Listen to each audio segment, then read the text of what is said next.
These are all coins from the Second Punic War. That's Rome against Carthage. And that starts out when Hannibal, who's inherited New Carthage down in southeast Spain from his dad, who got killed from the natives.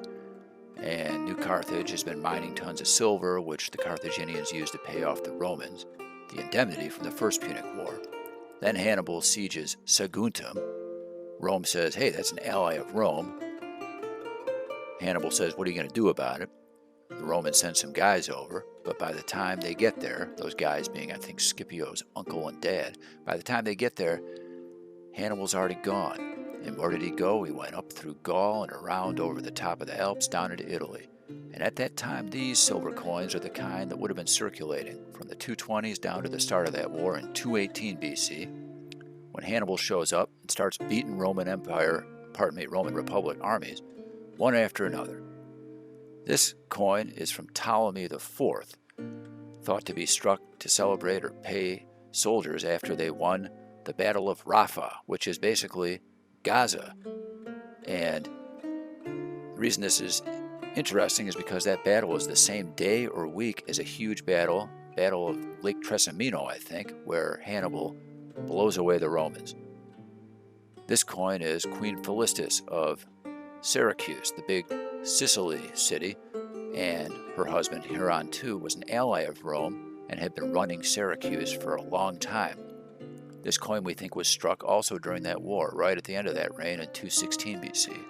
And this is their grandkid, Hieronymus, who took over after Huron II died because this kid's dad, Gelon, predeceased him.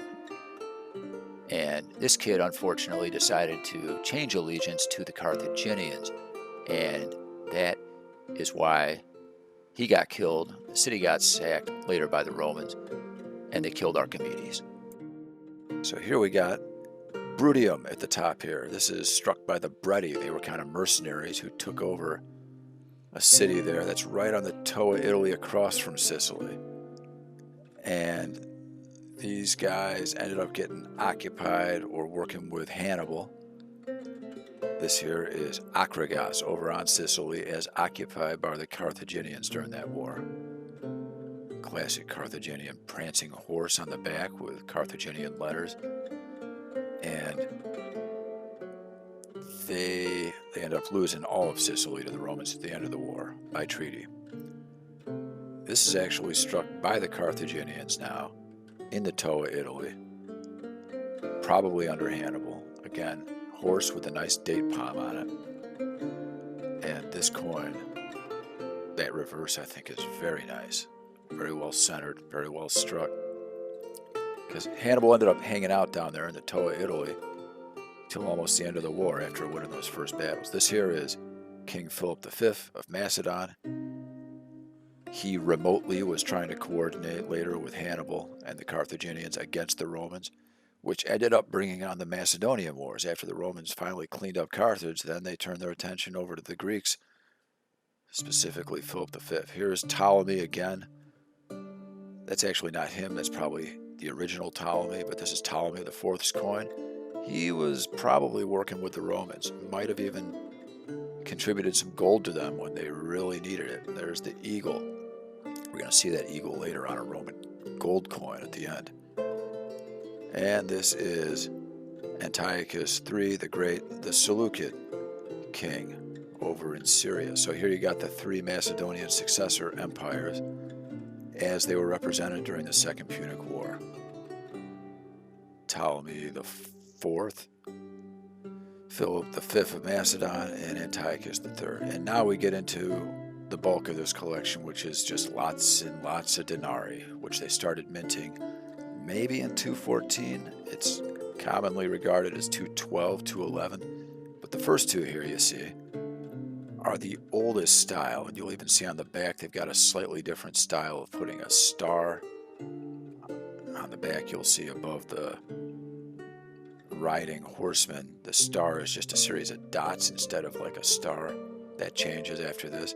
And the Roma is incus, kind of like on those quadrigatus earliest coins. So now, after just those two, all the rest of these are believed to have been struck after 211. And what I think is interesting, and why I got so into these a long time ago, is that they're all the same, but they're all different. Even the ones that appear to be struck in the same series really look like they have different dies. I have almost none that I could say have the same dies. Down at the bottom here is another form of currency from the whatever you want to call it, revaluation. These are victoriatus. These are meant to sort of go along with the drams that the Greeks, because a lot of Italy was occupied by Greeks, Magna Graecia.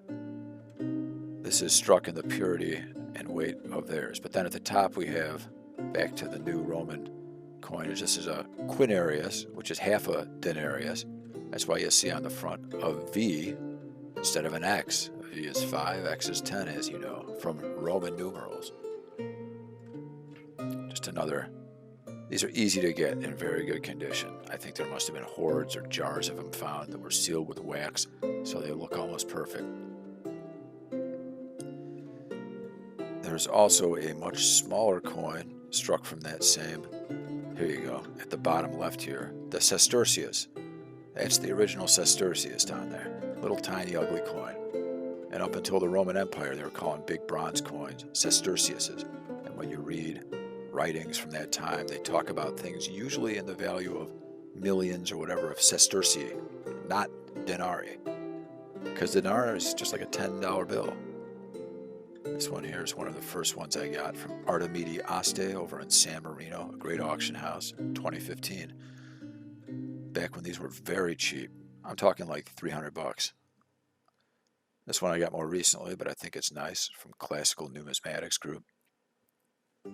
And this one must have come from Oreo and Calico in Spain, I think. I thought this was a nice coin, but they found a chip on it. You know, I know these are in the plastic slabs, but I'm not looking for grades on these. I don't care what they say. It doesn't matter if they're chipped. I'd like them to not be brushed, because that implies the surface we're looking at has been drilled off, essentially, or filed off, and now it's just shiny. Most of these you'll see are not brushed. They just have things that you understand as chips, scratches, filing maybe, flan flaws. And you might notice these are sort of going in order of time. They all started out just saying after 211 BC, but then we get to some varieties that are attributed to certain date ranges, like 209 or after 209. So down at the bottom you'll see these ones that are called the spearhead. If you collect later Roman Republic coins from the hundreds BC or down to the time of Sulla, they still have a classic Roma, or I'm not sure if we should call the goddess on the front Roma, but it's some kind of chick with a helmet. And the only distinction is on the back, the little symbology. There's usually not even letters. Once you get to the hundreds, the moneyers, who are political appointees, or maybe they were elected, start to put their family name monograms. And then by the 00s BC, the last century BC, they're really getting creative with the designs, which I don't like. I like the patriotic conservatism of the original denarii coinage. And during this time, during this war, Rome was almost done. Before these coins started getting struck, these denarii, Hannibal made it to the walls of Rome, didn't try to go in. But it looked like the end.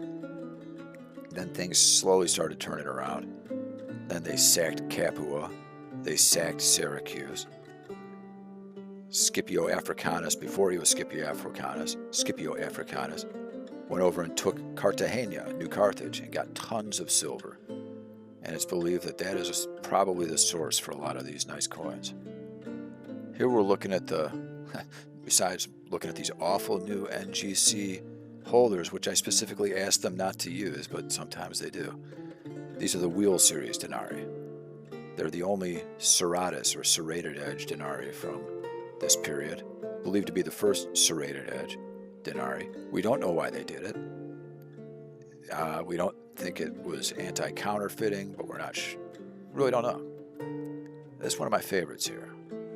They say flanfla. I've never seen any like it, and it's identified as having the club on the back.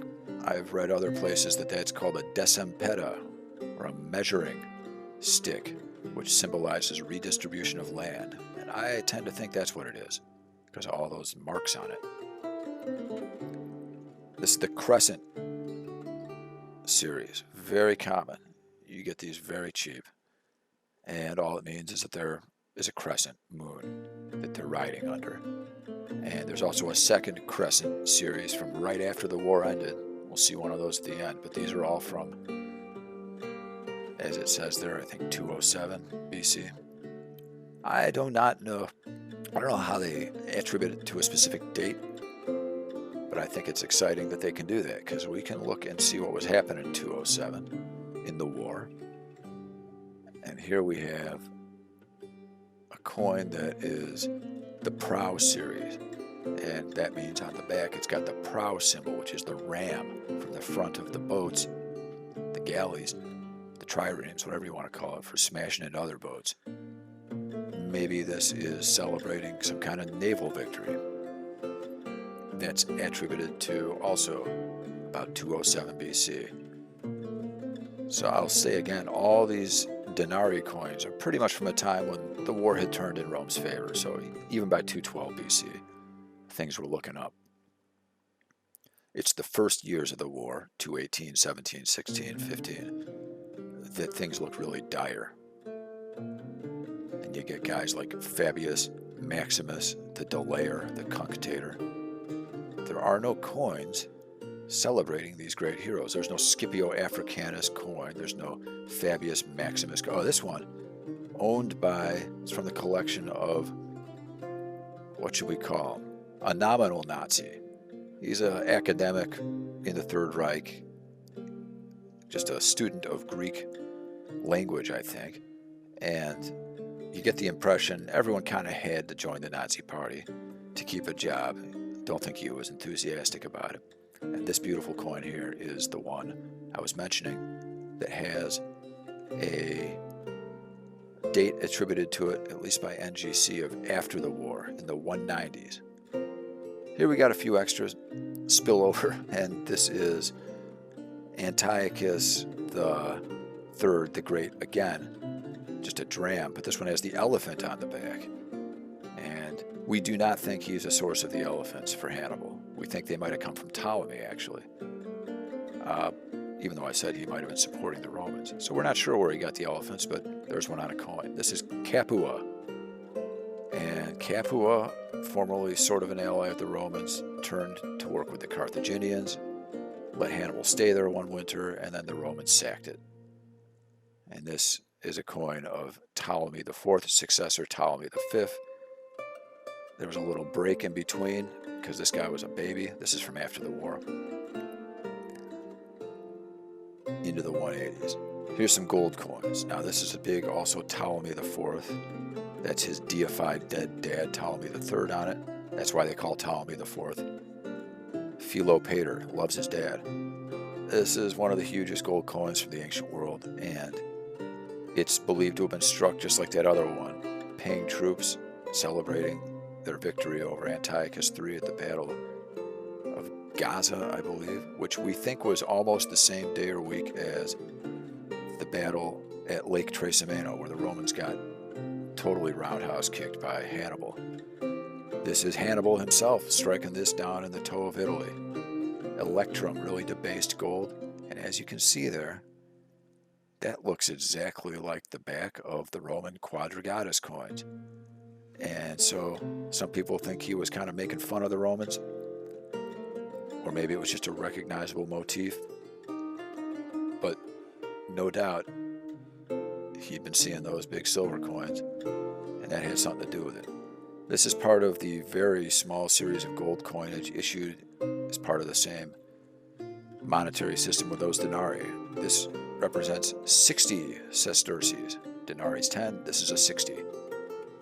And there's that eagle who we saw on the back of all that Ptolemaic coinage, leading some to believe that the gold and support came from Ptolemy. Finally, this is a gold coin. not necessarily attributed to Hannibal, but of the Carthaginians, maybe struck in Carthage itself, higher quality gold, also from almost the end of the war, with the classic horse on the back. So I'm always trying to add to this.